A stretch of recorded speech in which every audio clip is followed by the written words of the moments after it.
আসসালামু আলাইকুম। আবার নতুন ভিডিও নিয়ে হাজির হয়েছি, সেটা হচ্ছে ভয়েস। গত ক্লাসে আলোচনা করছে হু। হ্যাঁ, আজকে আলোচনা করছে হোম নিয়ে। ইন্টারভিউ সেন্টেন্স যদি হোম দ্বারা তৈরি হয় সেক্ষেত্রে আমরা কি করব সেটা নিয়ে আলোচনা করব। হোম এর পরিবর্তে অবশ্যই হু বসে।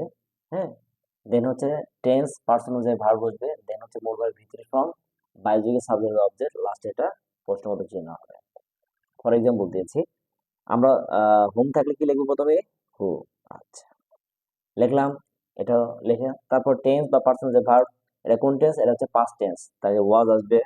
আচ্ছা, ওয়াজ, ওয়াজ। তারপরে সি, সির পাশে সিন হবে। তারপরে বাই যুগিয়ে সাবজেক্টটা অবজেক্ট হবে ইউ, অথবা আমরা অন দা রোড লিখতে পারি। অন দা রোড লিখে বাই যুগিয়ে আমরা লিখবো on the road, see, seen on the road, road, by যুগিয়ে সাবজেক্ট ফ্রম, সাবজেক্টটা হবে অবজেক্ট বাই।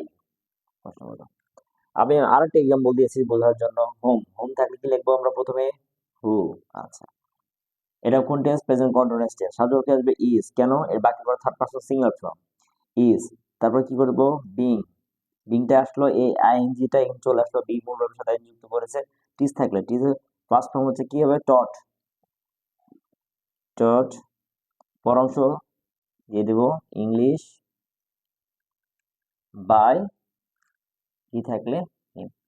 আশা করি আমার হোমযুক্ত ইন্টারভিউ সেন্টেন্সের প্যাসিভ ভয়েস সবাই বুঝতে পেরেছে। আসসালামু আলাইকুম।